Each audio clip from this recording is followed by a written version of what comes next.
this is just a sample from all the people who were involved in the putting together of the guidebook. Fortunately or unfortunately, the guy who led the guidebook and whose conception it was actually is now in Santa Fe for the year. Fortunately. Yeah, fortunately. I have my own opinion. Okay, and so I'm the other editor that worked on this guidebook, and the guidebook was part of it. It was the tip of the iceberg for a large project they wanted for 2 years, for a bunch of planning done on the campus for preservation and thinking ahead toward what we would do about preserving our campus. And so we started in the summer of 2005. We went until the summer of 2007. It involved, the leadership of the team included the vice president for the college, Leslie Chapman, who's also an alumna, and David Woodhouse, the architect. They led the team. Also in the architects team, there were Walker Johnson, who's been associated with Ragdale over the years, and an associate of his, Ann Sullivan. And then doing historical work was Susan Benjamin and her team.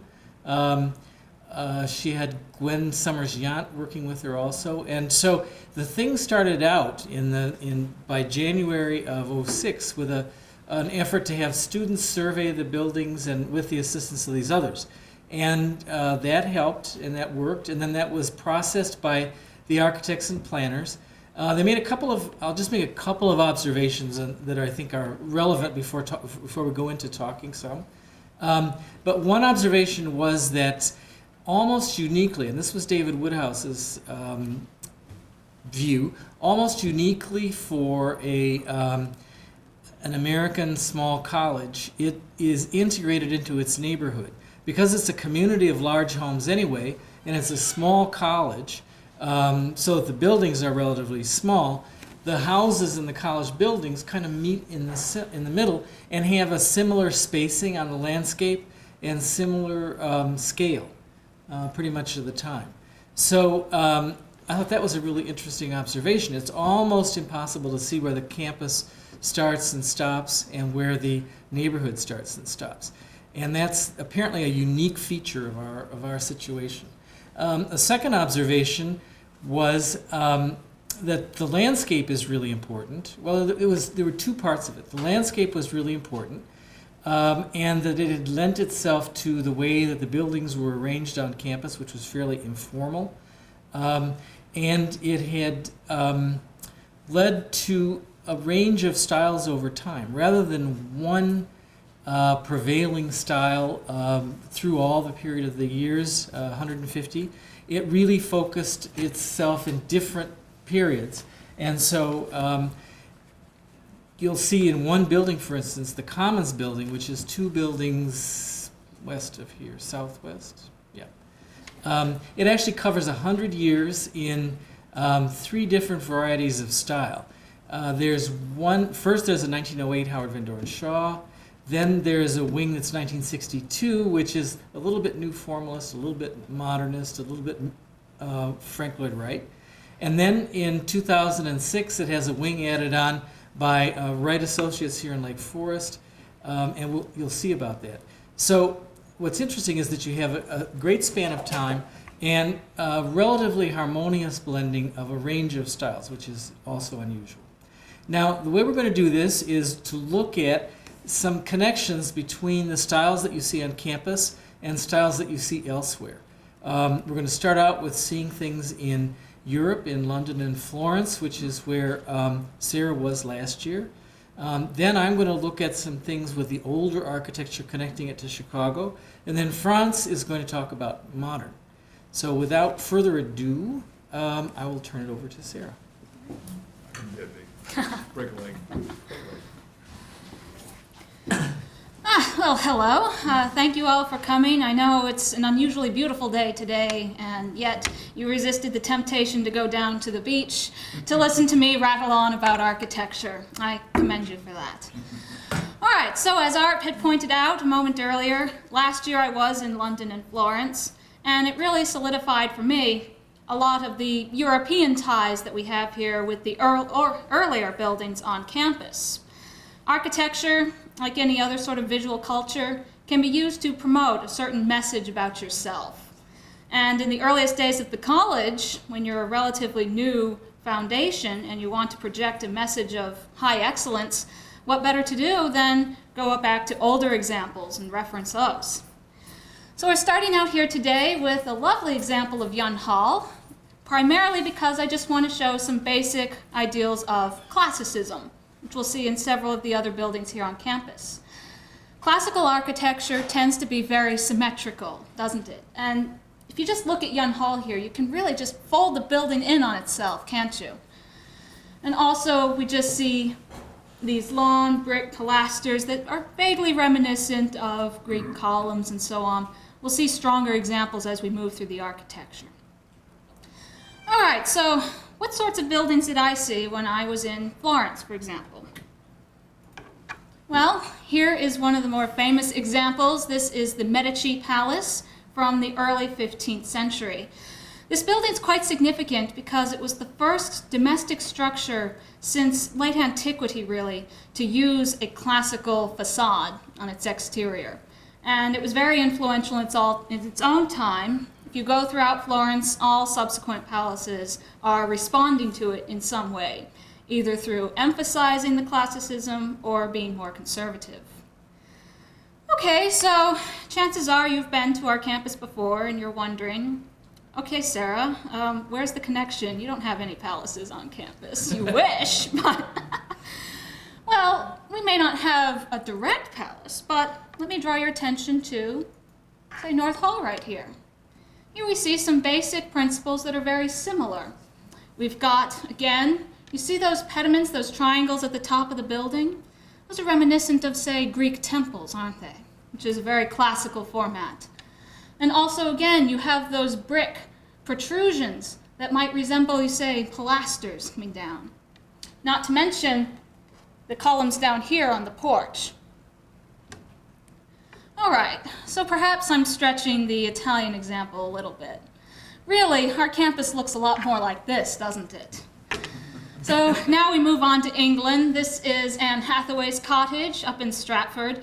This isn't my picture, actually. I was there in March when it was cold and damp and... Like now? Yeah, pretty much. And somebody had the fortune of going here when it was summertime and blossoming.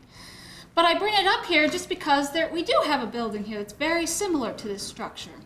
But before I go to it, just note the aesthetic qualities of this building. It's a very cozy looking structure, isn't it? Got those wood beams coming in, that nice thatched roof. You can just imagine a little fire burning inside and you just want to go in and maybe have some tea and crumpets or something. I would, at least. And this style, this English style, this coziness, domesticity, would have a profound influence on many architects over in the United States, including some local ones such as Howard Van Doren Shaw and his students, such as, well, we'll get to him in a minute, Stanley Anderson. So what we have here is Cleveland Yun. And you see the similarities now between Anne Hathaway's cottage and, say, Cleveland Yun. You've got a similar warm color. Rather than a thatched roof, you have a nice tile roof, and also the use of wooden beams again. Interestingly enough, this building wasn't actually part of the college when it was built, but was the nurses' residence for the Alice Home Hospital, which was located on our campus. The Alice Home Hospital was demolished in the 1960s. We, however, have turned Cleveland Yun into a dormitory, and it's the only one with kitchen facilities, although I've never used them myself. And here we've got a shot of the architect who designed Cleveland Yun. This is Stanley Anderson, an alumnus of the college, class of 1916. So Cleveland Yun was built in the early 20th century. All right, well, what else do we have? That's a very humble example of the English. Let's go with something a little grander. Let's just go to Hampton Court Palace, not being too modest here. Hampton Court actually was originally the residence of Cardinal Wolsey. But for those of you who know your English history, when Henry VIII separated from the Catholic Church, he took advantage of the opportunity to appropriate some of the property for his own uses. which is why so many of the monasteries closed down in the early 16th century. Cardinal Wolsey also felt the repercussions of that. Henry took his palace and turned it into his own residence, adding on to it over the centuries. So here we are looking at the main entrance to the palace, and this is just a great opportunity to just talk about not only American perceptions of the Middle Ages in England, but also English perceptions of the Middle Ages. When we look at a building like this, we imagine it's very authentic. It goes back to an earlier period in time. But many of these details actually, such as the spiraling chimneys on the top, were actually 19th century additions. The English, too, were reinventing and reimagining the medieval period because it was just a reaction against industrialization, going back to a time when they thought things were more simple and morally pure. Think, for example, of pre-Raphaelite paintings from this period, all those images romanticizing Sir Galahad and his quest for the Holy Grail. Okay, so here we are at Hampton Court Palace. What building on our campus has any resemblance? Well, once again, we don't have a palace here, but we do have Harlan and Blackstone from 1906 to 1907. These are two of our dormitories. And just note the similarity in the towers. I believe I have another shot here as well. Oh yes, there it is from another angle. Very lovely buildings. But Hampton Court also has an influence on the interior of certain buildings. So let's take a look inside. Here is the Great Hall in Hampton Court. It's a lovely place. Note, for example, the beautiful wooden ceiling. It also has fabulous tapestries. If you ever get a chance to go, I suggest you look at the tapestries. They're just wonderful. They don't survive that often. And just note the shape of the room, for example, especially that stained glass window. As you could say that our chapel is not unlike it. Here's a shot from the early 1950s. And yet another example, too, actually, is Durant Commons. Interestingly enough, Durand did start out as a dining hall, not unlike the Great Hall. It was originally for the men, then it later became integrated and had both genders. Then it went through a fairly dubious history as a snack shop in the 1960s. I've seen the carpet. I've been trying to forget it since. But it was renovated at the end of the 20th century, so that what we have nowadays is a lovely study lounge, either for studying or, in some cases, taking a nap, which I have seen. But just note again the use of the wood. We just love that, not only in the ceiling, but running along the walls as well. And you also have that classical influence, too, with, say, these pilasters along here and along the back wall. But not all of our influences necessarily come from Europe, and as Art will pick up here from me, we also have a lot of stuff going on between Lake Forest and Chicago. So, there you go.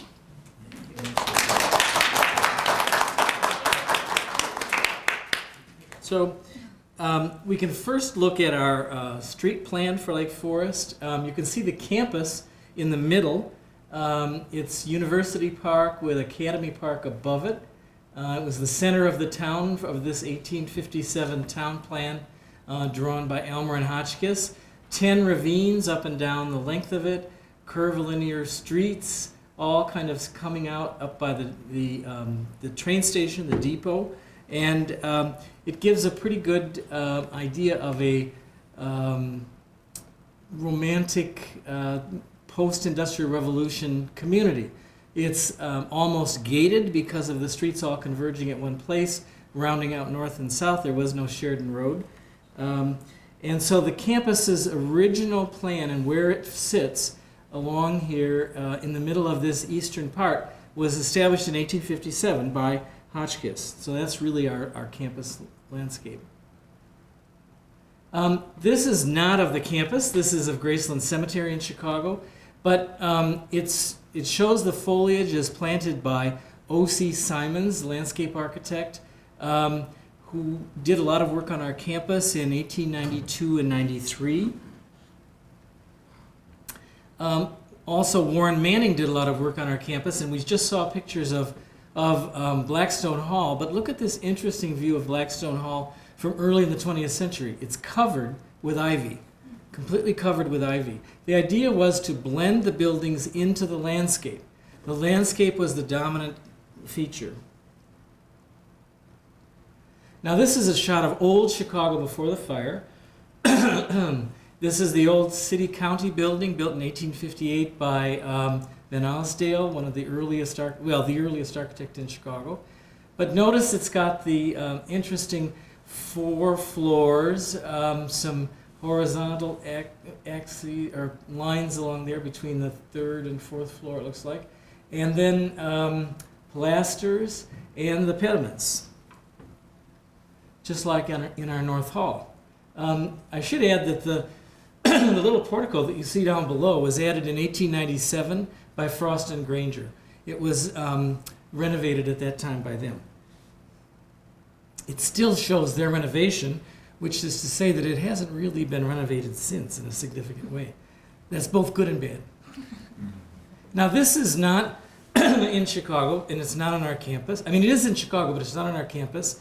We have a building, Patterson Hall, which looks a lot like this, but this is the Empire style, Second Empire style of the 1870s. This is the Cyrus McCormick house of the late 1870s by Kudal and Blumenthal. Beautifully decorated inside by Marcotte and Company of New York, all detailed up at the Wisconsin Historical Society. What's important is the McCormicks were very important in Lake Forest. They lived in what was called McCormickville at that time, but they actually, by the 1890s, were starting a McCormickville up here. And Cyrus McCormick was chairman of our board in the early 20th century, when a lot of our buildings got built, the second Cyrus. This is Henry Ives Cobb, who was a very good designer with his own firm. It grew to have as many as 180 people in the office at one point during the early 1890s. He had several jobs then, including doing our Durant Institute here on campus, also doing this building which we're in, which is the old gymnasium, 1890. But he was doing the University of Chicago, and he was doing the Newbury Library and the Chicago Historical Society, which is now a nightclub, but had several projects going on. There's a good cartoon in a periodical we have that shows the head of the Newbury Library talking to Mr. Cobb and saying, "But when is my building going to be done?" And the students here used to write about it in the student newspaper because he had more jobs than he had the ability to get them done. Now this he did not design. He designed in the style of H.H. Richardson, and this is H.H. Richardson's wonderful Glessner house in Chicago. Notice the doorway here in the middle and the kind of rounded fan above the door out of stone. Now notice this. This used to be on the back of Durant Institute until the 1980s, but notice how the door is almost picked up again. Now in modern times we've actually busted that out because there was no face to the campus. The face was toward the town of the Durant Institute. And so this was done in the early 80s. And I think that's, although it looks sort of Chicago modern, it isn't metal like you might think, but it's actually wood. And I think it's not going to last forever, I've been told. This is the L.C. Simons plan of 1892-93. You can see the two campuses at the top that were the Academy campus at the top and then University campus. Academy campus was about 10 acres. Its only street that it faces on is Deer Path. Its other 3 sides are ravines. The only street that the University campus faces on is Sheridan Road. It used to be called University Road. And it is surrounded by ravines as well. Actually, there's one that goes along through it. You can see there's a pond there over toward the right-hand side. And next to this building where we're at, they actually built the library sort of in that pond, which over the years did create a few issues. You can see down below that's a new campus. It was a little neighborhood of houses of former escaped slaves. And I think Lake Forest's first urban renewal project was turning that into a Lake Forest Academy campus in 1892-93. It had an informal plan, but it was done by Pond and Pond Architects and O.C. Simon's Landscape. And there's a few remnants of the landscape still left. And one building which has one foot in the grave and another foot in a banana peel is East House for the Academy, now called Moore Hall, which is not in its original, it doesn't have the integrity of its original condition. Its proportions and structure were changed after a fire in 1922. Fires are a big history of our campus. This is the Presbyterian Church by Cobb and Frost in 1886-87. They won the job by being the low bidders. And you'll notice, some of you have been in the church, you'll see these little kind of cross beams that go across, kind of metal things, holding it together because it's pressing away stronger than the buttresses would allow. Those were added by Charles Frost in 1905. But notice the interesting tower and the way it relates to the building. It's a Richardsonian kind of church arrangement, and it's followed again in our own chapel, which was built in 1900. You saw the inside just a minute ago. This is a campus plan that was done shortly after the one we just saw by O.C. Simons in as early as 1897, when Dr. James G.K. McClure became president. He had Cyrus Mccormick shag over to the campus McCormick's landscaper, who came every year from Boston, Warren Manning. And Warren Manning decided that having a street going through the campus was not great, that they should just have a circular drive around the campus, and that they should, and so that circular drive has been implemented. It took a long time to get rid of the drive through the campus because this 1908 plan, we don't have the 1897 plan. I think it must have been sent to the office of the guy that did this plan, Benjamin Wister Morris, and he did this plan with strengthening those allées. And you can see the street running through it there, the one that's heading kind of north toward, that's really Spring Lane going through there, and a little bridge. The bridge is now gone. The other LA is going through those two gates for Harlan and Blackstone Halls from a big science building that was to be up at the northeast part of the campus, and then it was going to connect this LA right in front of that main building for Lake Forest Academy. And the trees were planted, but I don't think the bridges ever got built. This is the 1888 addition to Ferry Hall that was done by Henry Ives Cobb and Charles Frost, Cobb and Frost together. And they added the Gothic features, the height, the 5 stories, I think, at least. Now, what's interesting about this is then, in just a couple of years, he got the contract for the University of Chicago. And here you can see down in the forefront of this early view of the University of Chicago, you can see the same height buildings, the same kind of Gothic character. So he kind of cut his teeth up here in Lake Forest. Unfortunately, that building we just saw, this was torn down in 1955 about for Lake Forest Academy. Even though the school was there another 20 years, that building was gone. Arthur, do I read that correctly in 1907 down there at the bottom left? That would be good. Yeah. Because Rockefeller Chapel does not exist in this slide. That would be because it wasn't built until 1930. You're very well, very well informed. Franz and I served time at the university, right? Both of us. They filled in most of that space now, but those initial buildings followed the pattern of those 1888 Ferry Hall buildings. This is the Newbury Library, which has nothing to do with our campus probably, except lots of going back and forth, including the president of Lake Forest College in the 90s is now president of the Newbury Library. This is Cobb's 1895 federal building in Chicago. It was torn down in 1963 to build a building for an upstart architect, and someone who nobody knew of, but got this job anyway. What was his name, Franz? I forget his name. Mies van der Rohe, that's who it was. And this building was demolished. It, at the time when it was built, it had the vaulted dome, had a larger, it was higher dome than the Capitol in Washington, and it really was the continent's new Capitol building was the conception of it. Grander than that. It was a post office and federal building. Cobb had some issues. Seemed to have been doing business with that. What's that fellow named Resco that they're having? He was somehow involved in this real estate deal too, and Cobb ended up finding it more convenient to work in New York City. This is Charles Frost, who actually lived in Lake Forest. Was from Maine, where Sara, his family lives. He went to MIT, graduated in 1876, went to work for Peabody and Stearns in Boston, and then when Henry Ives Cobb came out here because his brother got him a good gig designing a club, Cobb said, "There's lots of work out here, come and join me." And so Frost went and joined him in 1882. They were partners until 1889, and then they worked separately after that. Frost was then partners with Granger from 1898 until 1909, something like that, and then continued to practice on his own also. He died in the early 30s. This is Granger. Alfred Granger, a little bit younger, died in, I think, 1939.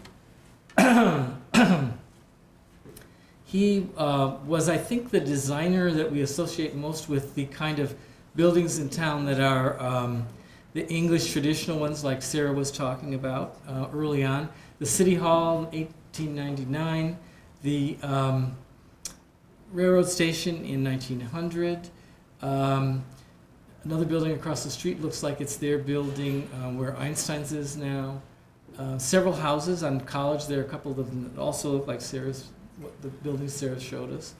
The Stanley Anderson building, which was in that same vein.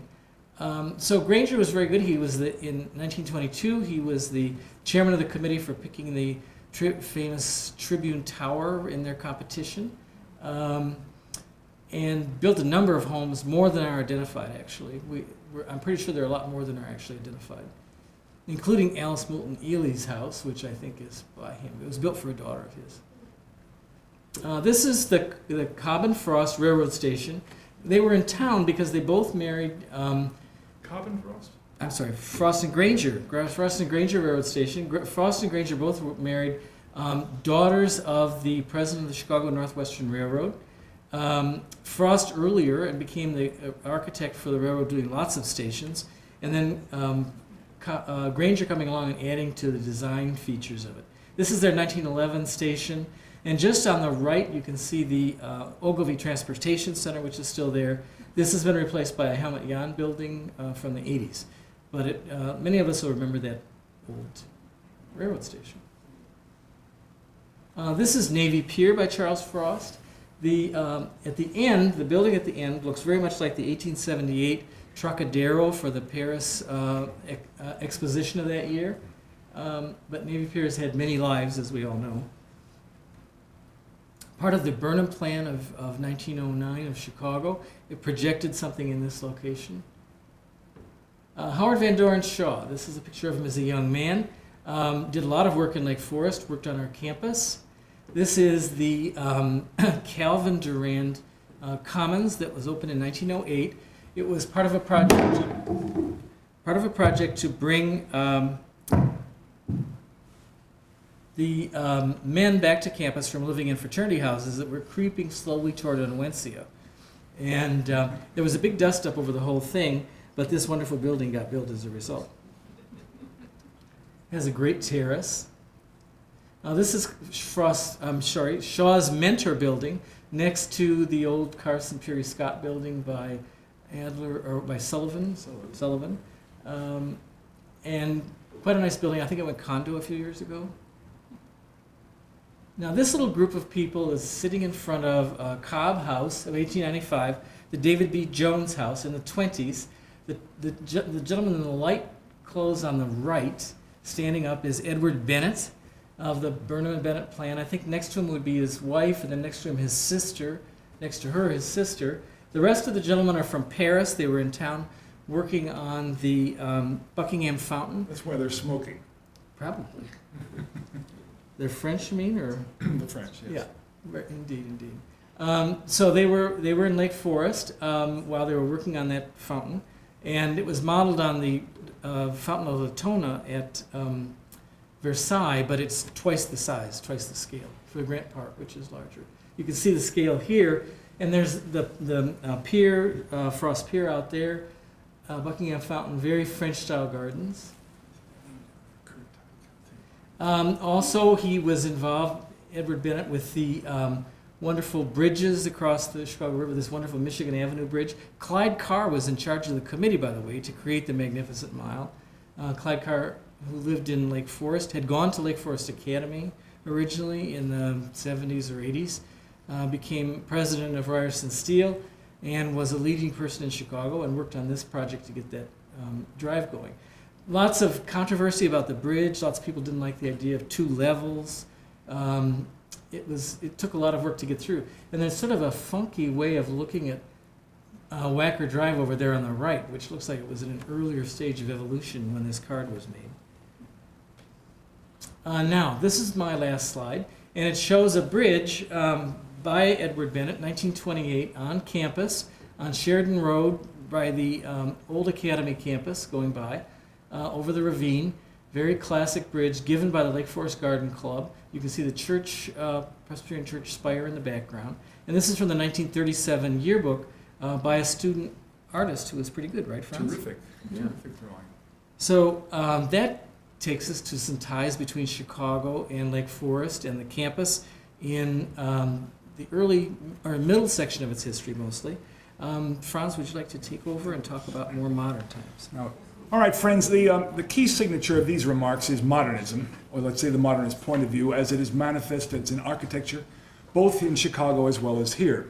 And let me begin with, interestingly enough, Lake Forest was in almost all respects a very conservative community, both socially, politically, as well as aesthetically. This building was designed by William LeBaron Jenney. It stood at the corner of Monroe and Adams, am I right, in Chicago. The home insurance building is very, very famous. Chicago architecture at this time, commercial architecture particularly, was attracting the attention of the entire world because something was happening here that was happening nowhere else. And this building is a good example of it. Even though from this purely a stylistic standpoint, it's not a particularly vital or interesting or new building, it is nonetheless built on metal frame. In other words, up until this time, and even for a few years thereafter, buildings were usually masonry buildings, wall-bearing buildings. In other words, the building was held up by the wall. In this particular case, Jenney has installed a metal frame, which means then that what you see there, all the masonry acts really as a kind of a curtain. It's a skin on the building. That's something which has not been happened before. In that sense, this building is first of its kind in the entire world and drew, as I said, drew the attention of the world to what was happening in Chicago at the time. Now, something similar, and incidentally, Mr. Jenney designed the cemetery, am I right? In Lake Forest. There's some combination or connection, let's say, between this town and the city 30 miles south. Here again, we're back to Henry Ives Cobb seems to be the star of the show today, justifiably, I might say, because he, as you could already see some of the buildings that he's done, he did the post office in Chicago. His own home was sort of a shingle-style home here in Lake Forest. The Gothic buildings that he did at the University of Chicago, the Venetian Gothic building on Michigan Avenue. This was a genuinely multilingual architect, very, very famous and highly thought of. In the case of this particular building, which is a little bit like the home insurance building by Cobb and Frost, which stood in the Loop and is almost a metal frame building. It still, to some extent, is held up by masonry, but in that regard, it is typical of the kind of building that was going on in Chicago in the late 19th century that led to the term Chicago School.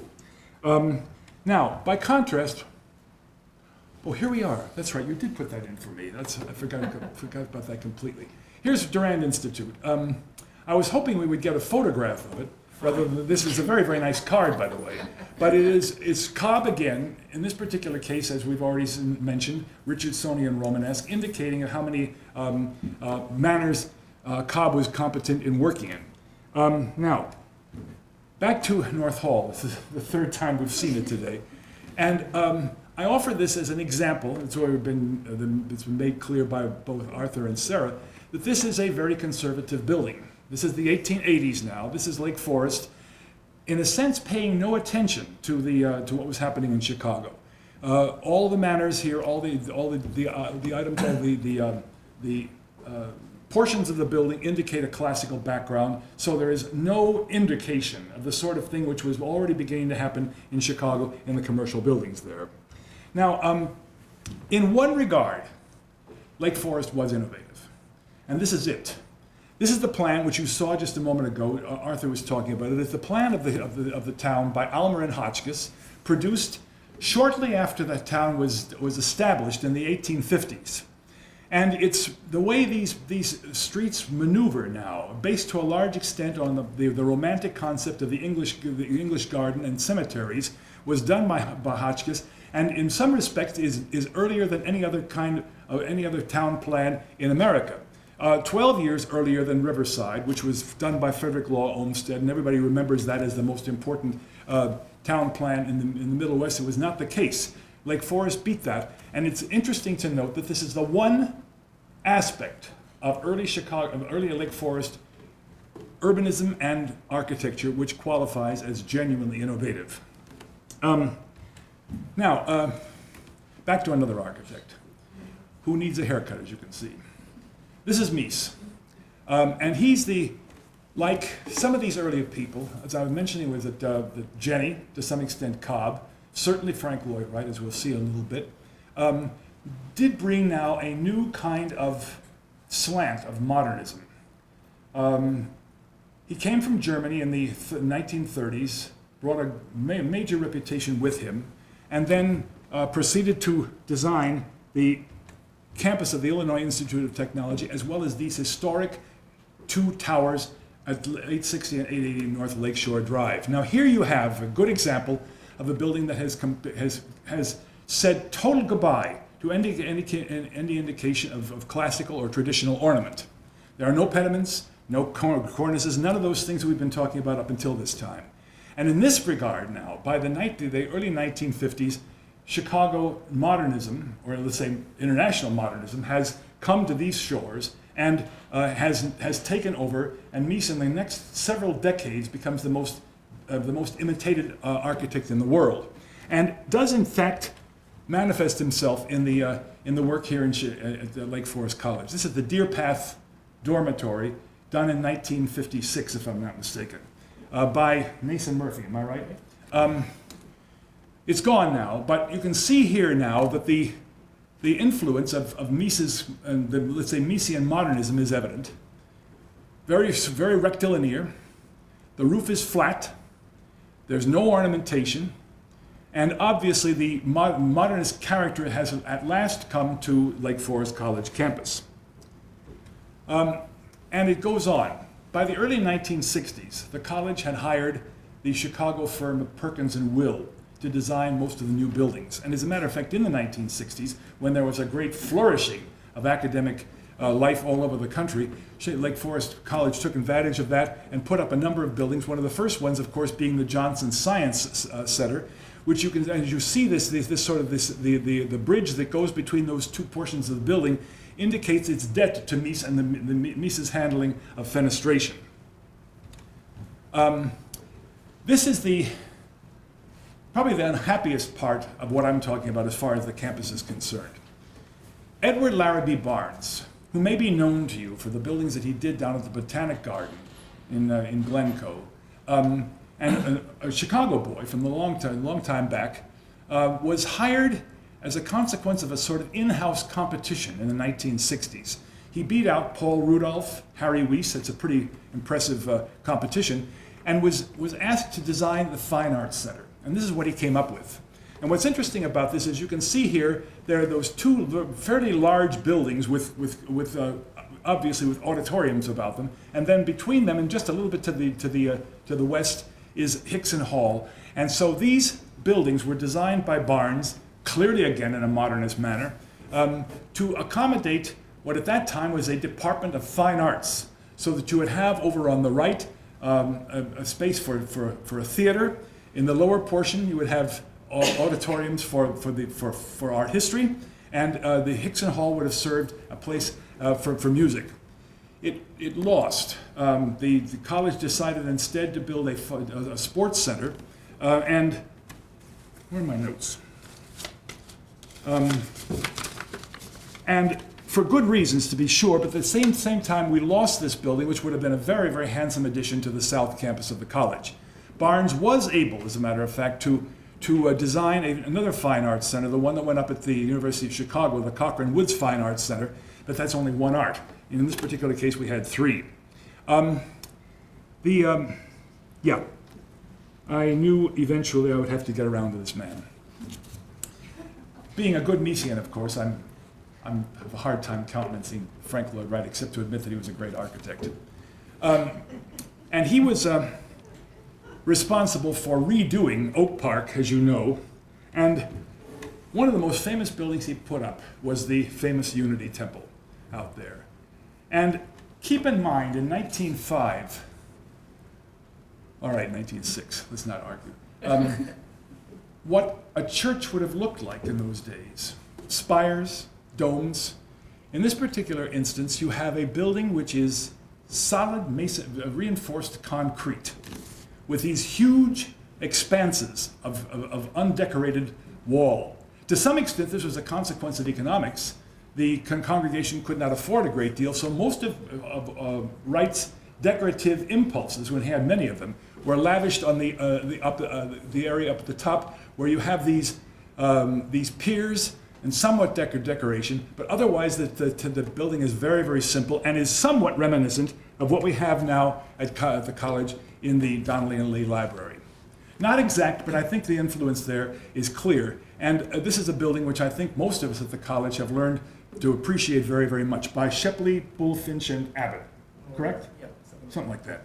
Boston firm. All right, now, again, getting back, as we say, if we're assuming now that the influence of Wright is apparent on the campus, as surely as Mises was, the President's House, which is now the office of the Dean of Students, but served as the residence of the President in the early 1960s, with those overhanging eaves, and again the treatment of those piers that you see in the middle of the image, indicate again that Wright was very much on the scene, and as a matter of fact, at this time he was still alive, if I'm not mistaken, and his influenced the work of Bill Brubaker, who was one of the architects for Perkins and Will. All right, now, as I said a moment ago, the Fine Arts Center was lost, and the college gained instead a sports center, which was designed by Lobel, Schlossman, and Bennett, with the lead architect being that of Edward Dart, who was had local connections, wasn't he? The brother of Susan Dart, and who has done some beautiful things, especially out there in Lisle, that Benedictine abbey. And in this case, the treatment of modernism has taken over completely. A building which is very nice to see as you're going down Sheridan Road. It does not argue with the neighborhood. Lies back from the road and is somewhat dark and is in keeping with the trees immediately around it, and is one of the more successful examples of architecture at the college campus. Now, Dart, of course, was the man behind Water Tower Place. A building which has had plenty of controversy, but at the same time, and it's too bad about the slide that you see here, what I would like to be able to show you is the interior of this place. This was one of the very first shopping centers, shopping malls to appear downtown in Chicago, and has been very, very successful in that regard. But Dart, in any case, was the man behind this. In turn, we have another Chicago architect responsible for this, which is, he would, of course, would be Helmut Jahn, of Murphy Jahn.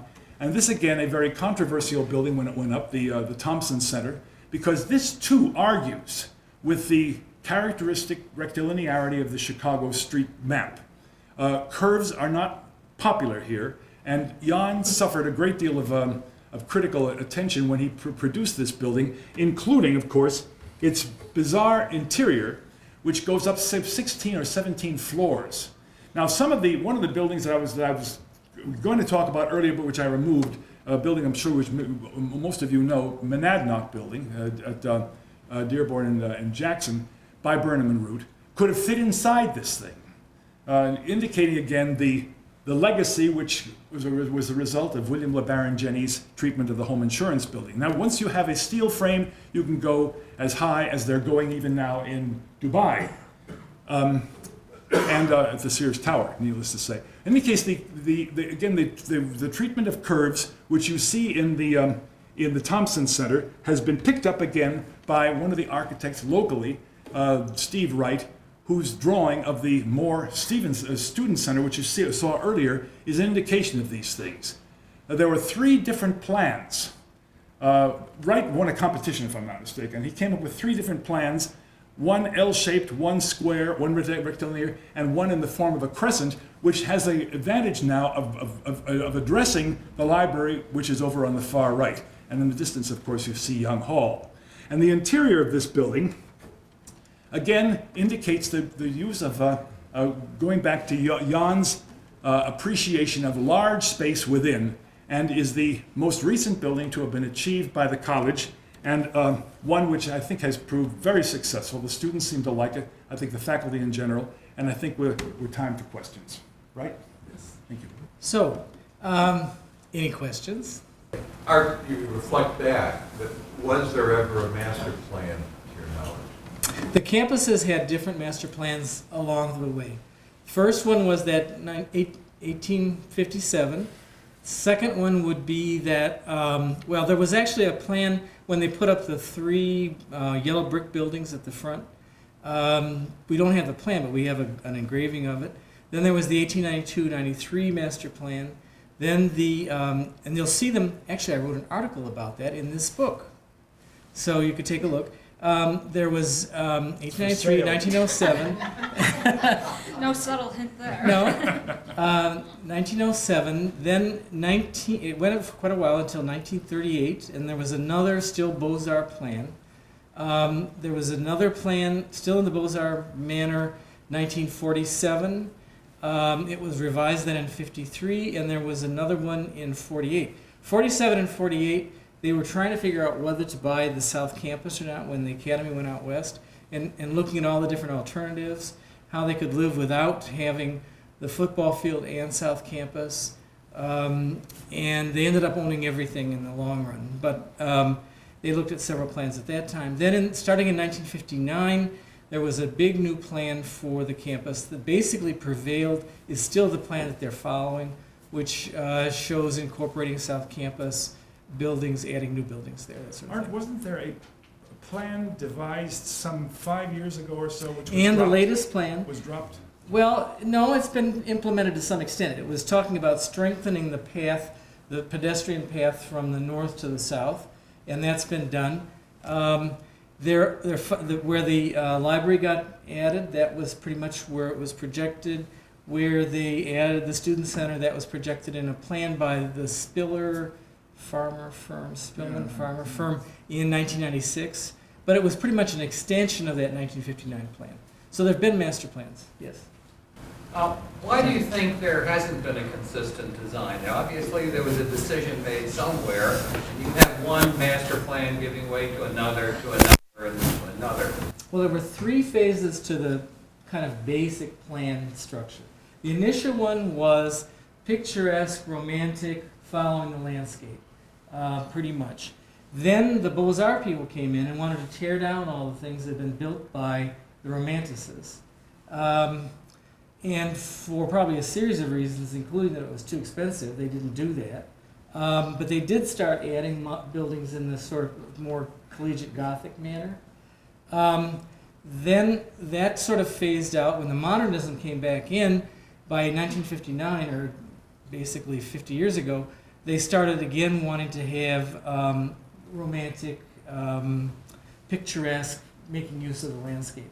So they went from really they never had a classic or a formal style, but there were different versions of informal picturesque styles. And the classical ones would be those yellow buildings. They'd be the most classical. Can I add something to that? Yes, Because you're go- talking about go plans right now. The question of buildings is another matter. The styles that the buildings have followed have in a sense have corresponded with what's going on nationally.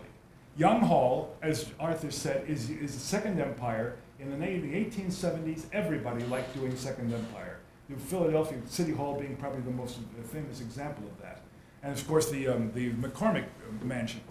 Young Hall likewise, also the President's House.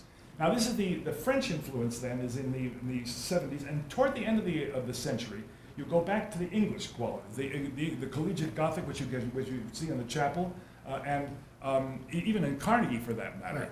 And then gradually, well, actually it's not gradually, there's a long slide between Durant Commons and the appearance of the Deer Path Dorm. That's almost 50 years, and by the time the Deer Path Dorm comes, modernism is taken over, and all those buildings that I showed you toward the end of the slide lecture indicate that too is an indication of what I'm suggesting here, namely that the college architecture has followed the trends and the vogues which had happened to be national at the time. So that would be the master plan then, stay with what is current. It's been what's happened in each different phase is That's not part of the master plan. But there were That's just different the whole master thing. plans that each time a master plan was Sort of done, twist yes, it all. it would say do what's current now. Yeah. Yes. Roger. What is the next major building that either has to be renovated or built? They actually announced in the school paper this week that they're going to be renovating the sports center building, Yes. and Solomon, Gordon, Mill, and Benson. it's going to be a whole different look. It's going to be a much more modern glass boxy But there look. had been talk of an auditorium. It was going to be built somewhere close to the chapel, am I right? Right. They were going to build Is that it. still alive? I don't know, but I think people were kind of confused by having a theater designed like a swimming pool. Yeah. It was going to be underground, you know. So it has. I think that if a donor came forward that wanted to build a $15 million underground theater, they would let them. No, but But in looking for architects Yes. to deal with a new building, will style be specified, or is that a wide open proposition? that's No, a but- good question. I think that what Woodhouse was saying was that we should be thinking to stay, you know, modern is now, and modern is what we should be doing. That he thought that there's been sort of a change since postmodern, and the Solomon Cordwell people, who are proposing this very modern change for the sports center, started out doing postmodernism on that, what I consider to be quite handsome 1956 Deer Path Hall, which was actually very respectful of the other buildings around it. It was very quiet. And so they did something that was more postmodern and not nearly as quiet. And I think that they're better off in modernism, personally, myself. I think that when let's say Lake Forest or anybody commissions an architect, the commissioner will have something in mind. If you want to do something by Frank Lloyd Wright, you're not going to have it done, let's say, by Halliburton Roach or Halliburton Root. So when you begin, you are looking for a particular manner or a particular man. Once that's given, then it becomes his job. And then there's back and forth between the client and the architect. But it starts with the client and ends up with the building. And of course, The with reason I ask the question is, there's so many different styles on campus. yes. And in thinking about a new building, an architect could theoretically come forward with any one of those styles and have justification for it. Yes, they could do just about anything. But it won't happen. It won't. No. But this last preservation planning thing was saying, don't be nervous that everything doesn't look the same. The Spiller Freeman plan from '96 did suggest going onto South Campus and putting roof lines like on Harlan and Blackstone there also. And the Solomon Cordwell first Deer Path dorm was responding to that influence of the planners. I think the variety of Lake Forest College campus is one of its greatest Yeah. assets. Yes. How will this new building relate to Sheridan Road? I don't understand. Where will this go? That's exactly what I know, is what I see in that little picture. That's what you know. I think that'll be fascinating to That's the answer see. to your question. Pardon me? That's the answer to your question. We don't know yet. But I think that there will be more plans coming forward. And I'm sure the neighbors will have a chance to comment.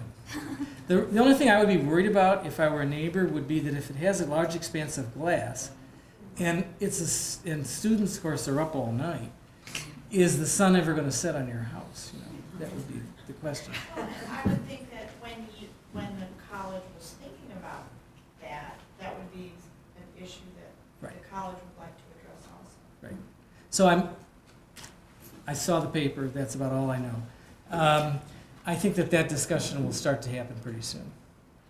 I imagine there'll be something coming before the Building Review Board because that's a non-historic area where that is. Pretty promptly, if they say they want to start in the summertime, I would expect to see that pretty quickly. Well, Art College has a Frank Gehry, perhaps. Yeah, right. There's some inspiration there. Be a lot of comment. Well, the University of Chicago's new sports facility is lots of glass, lots of lights going all the That's time. the Ratner. There's lots of color. Yeah, color. So I'm not sure what'll actually happen here. Yes. We're good? All right? Seems like that you were talking initially that how the college fit into the community architecturally. We didn't see the boundaries of the school. Couldn't so much see the boundaries. Well, now we will obviously. Well, if a building like that gets built, yes, that would. We'll obviously see the Yeah. boundaries. Well, I don't even know what way that's oriented. If that's looking into the campus or out, I have no idea. I mean, I don't know what that picture represents really, unfortunately. So with that interesting question about the future, we can wind this up. Thank you very much for all coming. We appreciate it. Thank you.